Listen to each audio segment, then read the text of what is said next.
Day 55. Nancy Guthrie is still missing. The FBI has publicly questioned 2 people. In the course of this investigation, one man stopped in a traffic stop in Rio Rico, another whose home was searched under a federal court order near Orange Grove Road. Both were released within hours. Both were eliminated as suspects. The entire Guthrie family was officially cleared on February 16th. And yet, 7 weeks into one of the most watched missing persons cases in recent American history, the FBI is knocking on doors again, asking the same neighbors the same questions about a person they have never once named in a press conference. This video is not about Tommaso Cioni. It is not about the masked figure on the doorbell camera. It is about the one person whose connection to this neighborhood and to the weeks before Nancy Guthrie disappeared has been circling the investigation since at least the 3rd week of March, and whose name has not appeared in a single official statement, a single media briefing, or a single confirmed report from law enforcement. News Nation correspondent Brian Enton, who has reported from the Catalina Foothills neighborhood for the duration of this case, confirmed through sources on March 17th that FBI agents had returned to the area within the previous 24 hours, going back to residents' homes and asking a new round of questions. The question that stood out was specific. There is one neighbor who moved out before Nancy disappeared, Enton reported, and investigators are asking more questions about that situation. Not to say that it has anything to do with what happened, but the agents are asking. That qualifier matters. FBI agents do not spend week 7 recanvassing a neighborhood they have already covered without a reason. 50,000 tips have been processed in this investigation. The physical evidence has reached the ceiling of what it can currently produce. The DNA has challenges that no one has publicly explained. The gloves pointed to a restaurant worker with no connection to the case. And yet, with all of that behind them, federal investigators chose to go back to one specific block in the Catalina Foothills and ask about one specific person by name. Someone who no longer lives there. Someone who left before the night everything happened. This video is going to follow that question, not to name someone who has not been charged, not to speculate about guilt, but to place that question where it belongs, at the center of what this investigation has not yet said out loud. If you live in southern Arizona, if you knew the neighborhood around North Camino Real or the Catalina Foothills before February 1st, and you know who moved out of that area in the weeks before Nancy disappeared, the FBI tip line is open. It is 1-800-CALL-FBI. You may be holding something without knowing it. To understand why that question carries the weight it does, here is what you need to follow the rest of this video. Nancy Guthrie is 84 years old. She lives alone in the Catalina Foothills, a quiet residential neighborhood north of Tucson, Arizona, where she has lived for more than 5 decades. She is the mother of Savannah Guthrie, co-host of NBC's Today Show. Her health requires daily heart medication. She has a Bluetooth-enabled pacemaker that communicates with her iPhone. On the evening of January 31st, Nancy took an Uber to her daughter Annie's home at 5:32 p.m. for dinner. Her son-in-law, Tommaso Cioni, drove her back to her residence around 9:50 that night, confirmed she walked safely through her front door, and left. Her phone remained on her kitchen counter. Her wallet, her medication, and her car stayed inside the house. Every object she needed to survive the following day was still there when her family arrived the next morning and found her gone. Between 9:50 p.m. and 1:47 a.m., nothing was captured on any camera. At 1:47, a masked, armed individual appeared on Nancy's doorbell camera and attempted to remove it from the wall. The device would not come loose. The person reached to the left and covered the lens with foliage pulled from a potted plant sitting on her own porch. At 2:28 a.m., Nancy's pacemaker lost its Bluetooth connection to her phone. That disconnection is the most precise timestamp investigators have for the moment she was taken. The Pima County Sheriff's Department and the FBI launched a multi-agency investigation immediately. Bloodstains near the front door were confirmed through DNA testing to be Nancy's. The back doors of her house were found propped open. The FBI released surveillance images of the masked suspect on February 10th. 2 men were publicly questioned and released. The entire Guthrie family was cleared. Over 50,000 tips have been received and processed. As of today, no suspect has been publicly identified. No proof of life has been received. Most coverage of this case has followed the evidence that was visible: the camera footage, the DNA, the gloves, the backpack. This video is going to follow the evidence that was already there before any of that in the houses, and the people, and the quiet routines of a neighborhood that may have been watched for weeks before February 1st arrived. The Catalina Foothills is not a neighborhood where strangers go unnoticed. Aldine Meister has lived there for nearly 30 years, and in that time she has learned the faces, the cars, and the walking routines of the people around her. She knows which neighbors take their dogs out before sunrise, and which ones run the same loop every evening. She knows what normal looks like on that street, which is exactly why, on the morning of January 11th, 3 weeks before Nancy Guthrie disappeared, something pulled her attention to the window of her bathroom. A man was walking along the road in the direction of Nancy's home. He was young, or younger than the typical morning walker in that neighborhood. He wore street clothes, not hiking gear, not athletic shoes, the kind of clothing that belongs in a parking lot or a convenience store, not on a residential road in the Catalina Foothills at that hour. His baseball cap was pulled low, far enough that Meister could not make out his face from where she stood. He was not moving at the pace of someone getting exercise. He was moving slowly, deliberately, and when he reached the intersection, near Nancy's home, he stopped and took what Meister described to News Nation's Brian Enton as a long look at the street. She said something to her husband. She mentioned it to her mother. She did not call the police. Not because she was indifferent, but because nothing had happened yet. A man walking slowly down a residential road is not a crime. A hat pulled low is not a crime. A long look at a quiet street is not evidence of anything except perhaps curiosity. Meister filed the memory away, the way most people file unsettling moments that do not come attached to a reason, into the part of the mind that holds things that feel wrong without being provable. She told Enton, "It freaked me out, and I am not one of those people to be super freaked out by that." 3 weeks later, Nancy Guthrie was gone, and Meister went to the FBI. Now consider what investigators were working with when she arrived. They had a masked figure on doorbell camera footage that carried no timestamp, because Nancy had not enrolled in a Nest subscription that would have written one automatically. They had bloodstains confirmed as Nancy's near the front entrance. They had the pacemaker disconnection at 2:28 a.m. as their most precise data point. They had over 4,000 tips flooding in after the FBI released the footage on February 10th. And they had Aldine Meister, standing in front of agents, describing a man she had seen on January 11th, a date that the Guthrie family would later specifically identify in a public statement as one of the key timelines they were asking the community to revisit. That alignment is not coincidence. Ex-FBI agent Jennifer Coffindaffer analyzed the family's March 21st statement publicly, and wrote that the reference to January 11th points to the porch suspect having conducted a trial run on that date, 3 weeks before the abduction. She described it as a risky move. A man willing to walk through a residential neighborhood in daylight, hat pulled low, scoping the layout of a target home. 3 weeks in advance, that is not impulsive. That is a plan being tested. This is where the question about the neighborhood begins to open, in directions that most coverage has not followed. Because the investigation is not asking about January 11th in isolation. It is asking about a pattern. And at the center of that pattern is a property, a house that became empty. A house close enough to Nancy's home that, according to retired Pima County SWAT Commander Bob Krieger, it could have functioned as a staging location, a place to observe without being observed, to track the daily movements of residents without raising suspicion, to store equipment if needed, to monitor who came and went and at what time. Krieger told Parade that vacant properties in residential neighborhoods offer suspects a cover story to be in those locations at different times. Meister herself had pointed investigators toward that empty house from the beginning. She told the FBI she wanted them to check it. The house had been sitting vacant for a while. Something about its emptiness had already caught her attention before Nancy disappeared. The FBI is now asking questions about it, 7 weeks after the fact. And then there are the construction sites.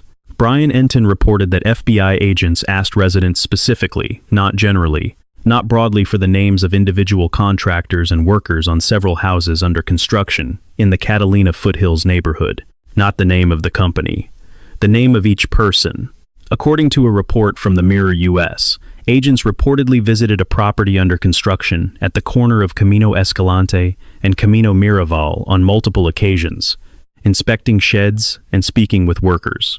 The FBI's Phoenix field office declined to comment on independent reporting, citing standard Department of Justice policy on ongoing investigations. Construction workers are not suspects by virtue of working in a neighborhood, but they are witnesses. A crew working in a residential area over several weeks observes more than most residents realize which houses are occupied, which are empty, which have cameras and where those cameras point, what time certain residents leave, what time they return, whether someone comes by regularly who does not belong. They are present in a way that is visible and unremarkable at the same time. Nobody documents a construction worker on their street. Nobody photographs the men checking measurements on the house 3 doors down. They simply exist in the background of the neighborhood, and the neighborhood stops registering them. 3 separate threads. One neighbor who moved out before February 1st. One vacant house being treated as a possible observation point.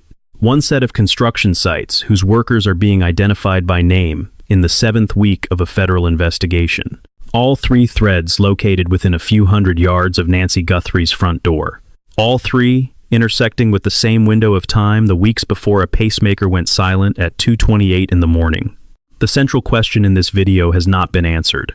It cannot be answered yet, but it is becoming more specific. And more specific questions, in a case this size, are a form of progress. At 2:28 a.m., on February 1st, Nancy Guthrie's pacemaker sent its last recorded signal. 8 minutes earlier, the masked figure on her porch had been detected by the doorbell camera for the 2nd time that morning. That 8-minute window between the last camera detection and the pacemaker disconnection is the most precisely documented interval in this entire case. It is the window in which whatever happened inside that house reached its conclusion. Now go back to January 11th. Aldine Meister is standing at her bathroom window, watching a man she does not recognize walk slowly down her street. He pauses near the intersection. He takes a long look at the road that leads to Nancy Guthrie's home. He is wearing a baseball cap pulled far enough down that his face is not visible. He is in street clothes. He is not hurrying. He turns and keeps walking. Meister stays at the window until he is out of sight. She tells her husband. She tells her mother. She does not call the police.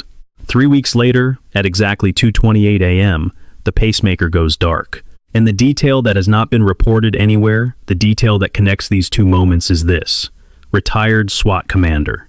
Bob Krigier's assessment of the vacant property nearby is not merely that it could have been used as a staging location. It is that a location like that would have allowed whoever was using it to observe the precise timing of Nancy's daily routines, to watch when Sione's car arrived and when it left, to note when the lights in Nancy's house went on and when they went off, to understand, with the granularity that comes from weeks of observation, that an 84-year-old woman living alone would be in bed, and largely defenseless, by 2 in the morning. That level of knowledge does not come from one walk-by on January 11th. It comes from sustained presence. It comes from someone or several people who were in that neighborhood, regularly, in the weeks before February 1st, without attracting the kind of attention that generates a police call. A vacant house provides that. A construction site provides that. A neighbor whose car is familiar, whose presence is unremarkable, provides exactly that. And one neighbor moved out before Nancy disappeared. The FBI is asking questions about that person. They have not named them publicly. They have not confirmed any connection to the abduction.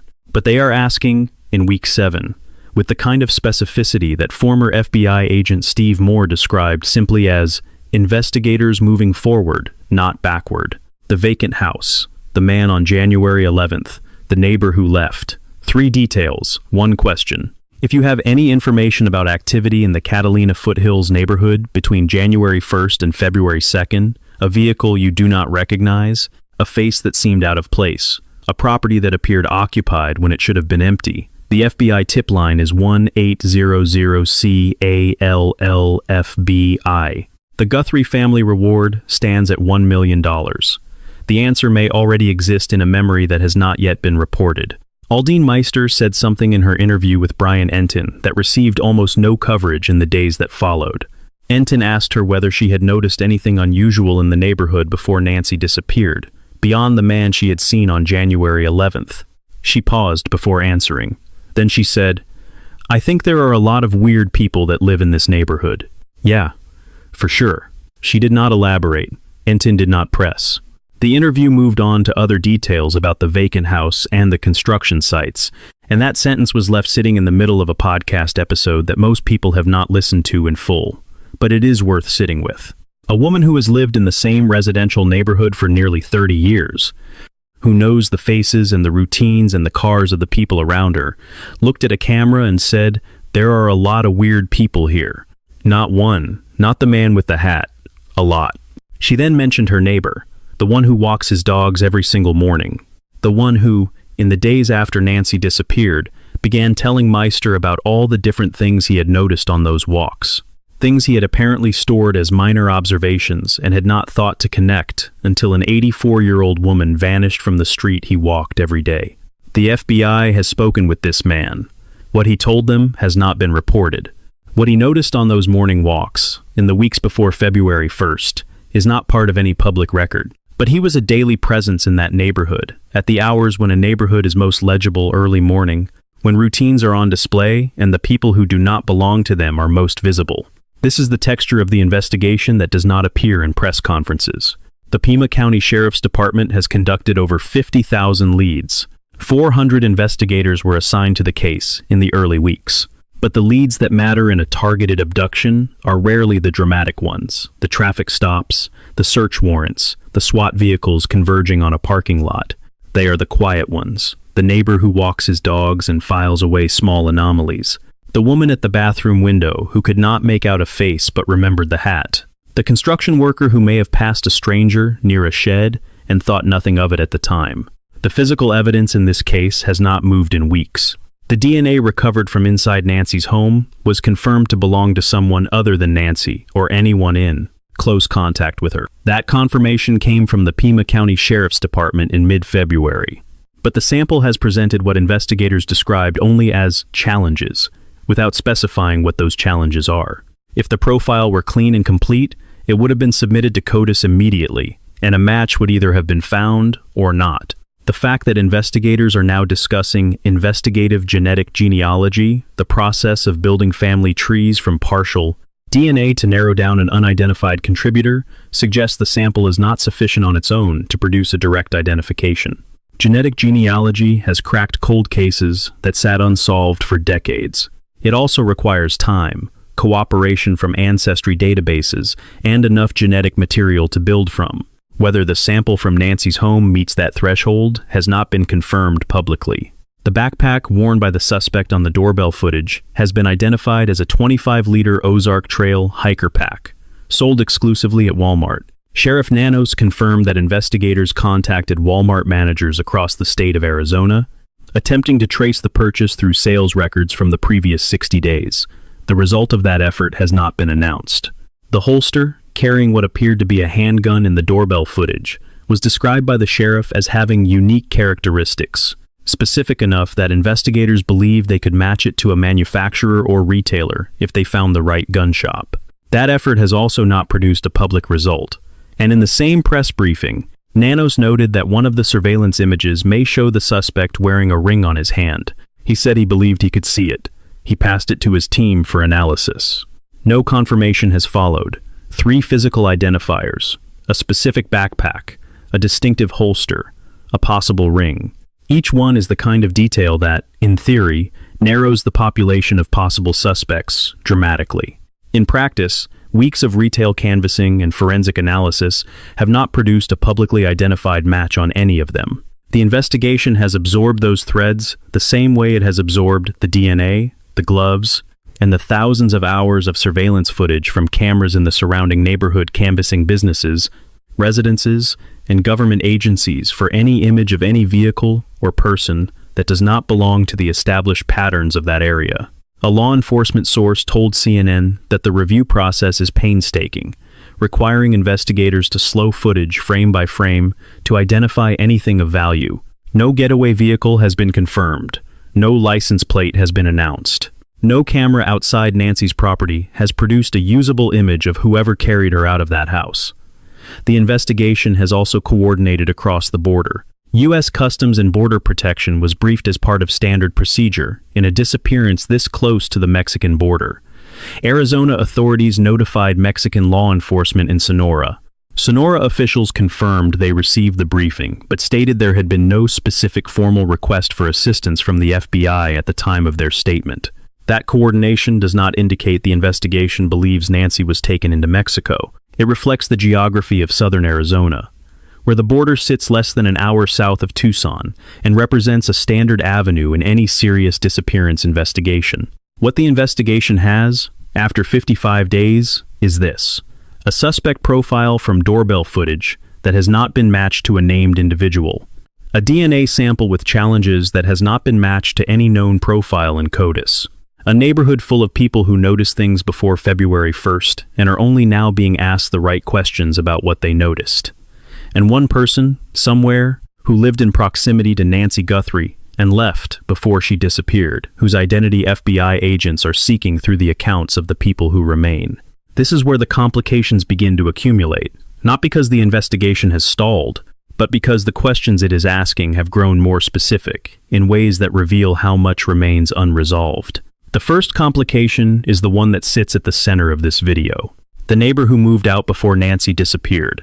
When exactly did they leave? That question has a single correct answer, and it changes the meaning of the investigation depending on what that answer is. If they moved out in the weeks before February 1st, but after the man appeared on January 11th, there is a possibility they witnessed activity in the neighborhood near the vacant house, near the construction sites, near Nancy's street that they have not yet connected to what happened. If they moved out before January 11th, the empty property they left behind may have been available as a staging location during the entire period that investigators now believe reconnaissance was underway. If they moved out in the days immediately preceding February 1st, the timing becomes a different kind of question entirely. The FBI is asking. The answer has not been made public. The difference between those scenarios is not minor. The second complication is the DNA. It is easy to say a sample has challenges, without explaining what that means to the investigation in practical terms. Challenges could mean degradation from environmental exposure. It could mean mixed contributions from multiple sources that have not yet been separated cleanly enough to produce individual profiles. It could mean the sample volume is below the threshold required for certain analytical processes. Any of these scenarios affects the timeline for resolution differently. Genetic genealogy is not a rapid process under any circumstances, and it requires a minimum quality of input material to produce usable results. The sheriff acknowledged this avenue publicly. He has not said whether the sample meets the requirements to pursue it. Ex-FBI agent Jennifer Coffindaffer offered a specific observation about the state of the investigation in late March. If investigators had probable cause, or even reasonable suspicion to believe a specific person was involved, they would likely have made a move by now. The fact that they have not, she said, does not mean they lack a direction. It means they lack sufficient legal evidence to act on that direction. Probable cause is a legal threshold, not an investigative one. An investigation can know a great deal, can have strong working theories, can have a name in mind, and still be unable to seek an arrest warrant without evidence that meets the constitutional standard required by a judge. The FBI is not in the business of making arrests it cannot prosecute. It is in the business of building cases. And building cases takes time that the family of Nancy Guthrie does not have. The third complication is the question that Savannah Guthrie raised in her March 26th interview with Hoda Khattab, almost in passing, in a sentence that has not received the attention it deserves.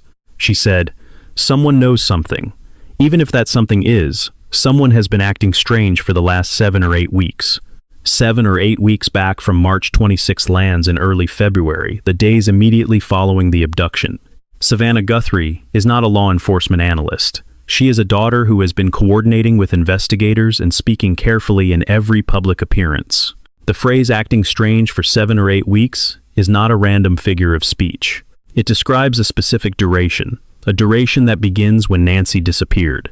If you know someone who has been behaving differently since the 1st of February, someone whose routine changed, whose demeanor shifted, whose presence in a neighborhood or a social circle became noticeably altered after February 1st, the FBI tip line is 1-800-CALL-FBI.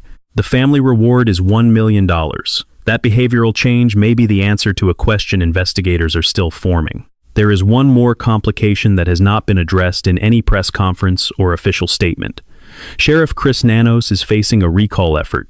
The Pima County Board of Supervisors convened on March 24th to discuss his employment history, following a report that, according to the New York Post, records from a previous department reportedly showed Nanos had been suspended 8 times during his earlier career, suspensions that were not disclosed in his publicly posted biography, which the sheriff's department described as clerical errors. Whether the recall effort gains traction is a political question separate from the investigation. But the sheriff is the public face of the agency leading this case, and an investigation this size, at this stage, does not benefit from institutional distraction. The FBI is the senior federal partner in this case, and the tip line they manage is independent of county politics. The investigation continues, regardless of what happens to the man who has been its most visible spokesperson. The question that opened this video, who is the one person the FBI has never publicly named, has not disappeared. It has grown more complicated and more specific, and the fact that it has grown more specific 7 weeks in is the most important detail in this entire case. Here is the detail that changes the geometry of this entire case. Not the vacant house, not the DNA, not the man on January 11th taken in isolation. The detail that changes everything is a sequence, a specific order of events that, when placed side by side, reveals something about the nature of this crime that has not been stated plainly in any public forum. Aldine Meister saw a man who did not belong on January 11th. She felt it strongly enough to say something to 2 people in her household. She did not call the police, not because she dismissed what she saw, but because she had no reason to believe that the feeling of wrongness she experienced at a bathroom window on a quiet morning constituted reportable information. There was no crime. There was no threat. There was only a man with a hat pulled low, moving slowly, looking at a street. She stored the memory. She went on with her day. 3 weeks later, Nancy Guthrie's pacemaker went silent at 2:28 in the morning, and Meister went to the FBI with everything she had. This is the first part of the sequence. A witness who had the information, held the information, and reported the information in that order. The information did not change between the morning of January 11th and the morning of February 1st. The man Meister saw, if he is connected to what happened to Nancy Guthrie, was identical on both dates. The hat, the posture, the pace, the long look at the road, none of that changed. What changed was that a woman was gone. And suddenly a memory that had been filed under unsettling but unprovable became evidence.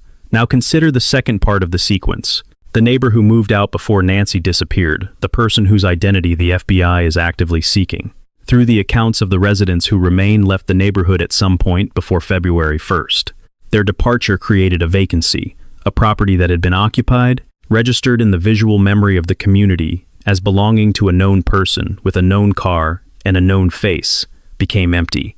And empty properties in residential neighborhoods, as retired SWAT Commander Bob Krigier explained in precise operational terms, offer something that occupied ones do not: cover. The ability to be present without being registered. The ability to observe without being observed. Krigier was not speaking theoretically. He was describing a documented pattern in abduction investigations involving targeted victims' cases where the perpetrator or perpetrators spent time in proximity to the target before the crime, learning the rhythms of the household, identifying the vulnerabilities, mapping the approach and the exit. A vacant house provides that opportunity in a way that a hotel room or a parked car does not. It is stationary. It has walls. It has windows that face outward. It does not attract attention the way a vehicle parked on a residential street for hours will attract attention. It simply sits there, empty, while the neighborhood continues its routines around it. The FBI is asking about this property. They are asking the neighbors who remain what they know about the property, what they observed around it, and what they know about the person or people who occupied it before it became vacant. That line of questioning, in week 7, after 50,000 leads have been processed and the physical evidence has reached its current ceiling, is not a procedural formality. It is a targeted inquiry, and targeted inquiries, at this stage of an investigation, mean investigators have a reason to target them. Here is the third part of the sequence, and this is the part that has received the least attention. Meister did not only describe the man she saw on January 11th, she described the neighborhood itself. She told Enton, "There are a lot of weird people in this neighborhood." She referenced her neighbor, the one who walks his dogs every morning, who began telling her in the days after Nancy disappeared about all the different things he had noticed on those walks. This man had been accumulating observations across multiple mornings. He had noticed things. He had not, apparently, connected those things to a threat until the threat had already materialized. He is now speaking with the FBI. What this means, taken together with Meister's account and the Bureau's renewed canvassing, is that the neighborhood had witnesses, multiple witnesses, people who were present in the mornings, who were present on the routes that connect the vacant house to Nancy Street, who noticed anomalies and stored them without a framework for understanding what those anomalies meant. The man with the hat, the unusual vehicle, the activity near a house that was supposed to be empty. Each individual observation, taken alone, is insufficient to generate a police report. Taken together, mapped against a timeline that now has specific anchor dates, January 11th, January 24th, based on reports of agents asking about that date as well, and the early morning hours of February 1st, they begin to form the outline of a surveillance operation that was conducted in plain sight. This is what the investigation has been trying to reconstruct. Not just what happened on the night of February 1st, but what happened in the weeks before it. Who was in that neighborhood, how they moved through it, what they learned, and who, if anyone, may have helped them knowingly or not by providing access, information, or simply by leaving at a moment that created the vacancy they needed. The retired detective, interviewed by News Nation, estimated that moving an 84-year-old woman with significant mobility limitations from her bed, through a house, past a propped open back door, and into a vehicle silently enough that no neighbor was disturbed, quickly enough that the entire operation from pacemaker connection to pacemaker disconnection spanned minutes likely required between 2 and 4 people. 2 to 4 people, coordinated, in a residential neighborhood, in the early hours of a Sunday morning, without triggering a single alarm or a single call from a neighbor. That coordination does not improvise itself on a single evening. It is the product of weeks of observation, planning, and rehearsal. The trial run on January 11th was not the beginning of the planning. It was a late stage in a process that had already been underway. If you were a contractor working in the Catalina Foothills between October 2025 and February 2026, the FBI wants your name, not as a suspect, as a potential witness. The agents asking for those names are building a complete picture of everyone who had regular, unremarkable access to that neighborhood during the period when investigators now believe the planning for Nancy's abduction was actively occurring. A name you provide may connect to a detail someone else provided. That connection may be the one that closes the gap. The tip line is 1800CALLFBI. The family reward remains at $1 million. The sequence, when you place it in order, tells a specific story. A neighborhood that was watched. A vacant property that may have served as cover. A witness who saw the wrong person on the right day and had no way of knowing it. A neighbor who left at a moment that may or may not be significant. And a woman who was taken at 2:28 in the morning by people who knew exactly how much time they had and exactly how to use it. The question the FBI has not yet answered publicly is who taught them. Here is where the investigation stands as of this week. The Pima County Sheriff's Department and the FBI are maintaining an active task force. The transition from a physical search operation to a criminal investigation was confirmed weeks ago, and the focus has shifted fully to digital forensics, targeted recanvassing, and the management of high-value tips.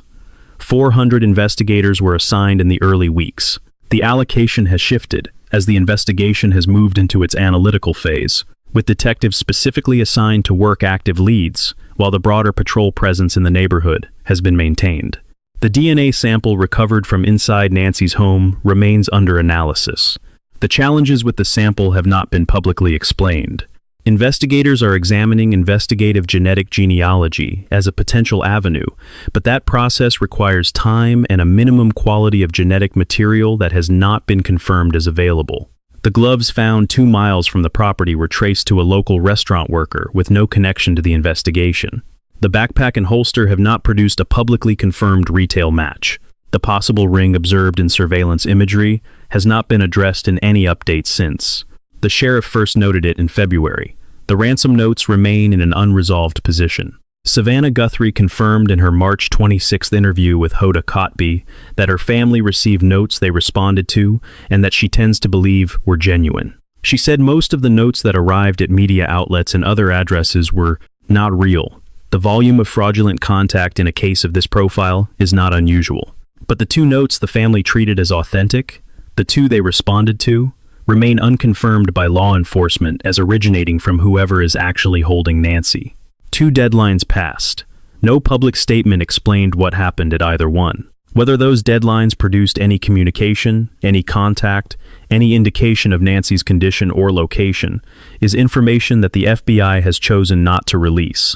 That choice is deliberate. In an active kidnapping investigation with potential negotiation dynamics still in play, public disclosure of communication details can compromise both the investigation and the safety of the person being sought. The investigation's return to the neighborhood in the third week of March produced questions about the vacant property and the neighbor who moved out. Former FBI agent Steve Moore, speaking on NTIN's program, said that recanvassing a neighborhood you have already covered is a sign of forward movement. Investigators have new information, or a new framework for existing information, that sends them back to sources they have already visited. The specificity of the questions being asked, individual worker names, specific properties, specific dates, confirms that the investigation is not drifting. It is narrowing. Ex-FBI agent Jennifer Coffindaffer, who has followed this case publicly in detail, wrote in late March that the case is red hot behind the scenes. She described investigators as drinking from a fire hose with more leads than most cases generate. Those two descriptions, red hot and no public suspect, coexist for one reason. The threshold between investigative certainty and legal sufficiency is not the same line. You can know, operationally, who is responsible for something and still be months away from being able to prove it in a courtroom to the standard required for a federal prosecution. The FBI does not announce arrests until it is prepared to prosecute. And federal kidnapping cases, when they go to trial, are built on evidence that cannot be contested on procedural grounds. The time that process takes is not a failure of the investigation. It is the architecture of a conviction. There are two questions this case cannot yet answer. The first, who is the neighbor who moved out before Nancy disappeared, and what did they see, or enable, in the weeks before February 1st? The second, Nancy Guthrie's pacemaker sent its last signal at 2:28 in the morning of February 1st, 55 days ago. Where is she now? Aldine Meister described her neighbor, the man who walks his dogs every morning, as someone who had noticed all the different things during those walks, things he is now sharing with the FBI. What those things are, this video cannot tell you. What they mean to the investigation, this video cannot tell you. But the fact that a daily witness to that neighborhood's morning routines has been talking to federal investigators in week 7 about observations he made before February 1st means the answer to both questions may already exist in the form of a detail someone has not yet understood was significant. Nancy Guthrie left dinner at her daughter's house on the evening of January 31st. Her pacemaker connected to her phone as she settled in for the night. At some point in the early morning hours, someone who had learned her address, her routines, the position of her cameras, and the layout of her front porch came to her door. And 55 days later, her family is still asking a question that one person in southern Arizona can answer. If that person is watching this, or if you know that person, the number is 1-800-CAL-LFBI. The answer to where Nancy Guthrie is tonight is not in a database or a DNA profile or a surveillance frame. It is in a conscience. Aldine Meister did everything a reasonable person does when something feels wrong but cannot be named. She noticed. She said something to people she trusted. She moved on with her day. And 3 weeks later, she was sitting in front of FBI agents trying to describe a face she never fully saw. That gap between the moment a person notices something and the moment that something becomes reportable information is the most consequential gap in this entire case. It is also the gap that this case has the most to teach. The man Meister saw on January 11th did not announce himself as a threat. He walked down a residential road. He wore ordinary clothes. He looked at a street. None of those actions, individually or together, meet the threshold that most people have internalized for calling law enforcement. And yet, retired SWAT Commander Bob Krigier's analysis of this case makes clear that what Meister witnessed was consistent with pre-operational surveillance, the deliberate, systematic observation of a target and her environment that precedes a planned abduction. The problem is that pre-operational surveillance is designed to be invisible. It is designed to look like nothing: a man taking a walk, a construction crew doing their jobs, a vacant house sitting empty. The criminal planning that produces a 2:28 a.m. pacemaker disconnection does not announce itself in the weeks before it executes.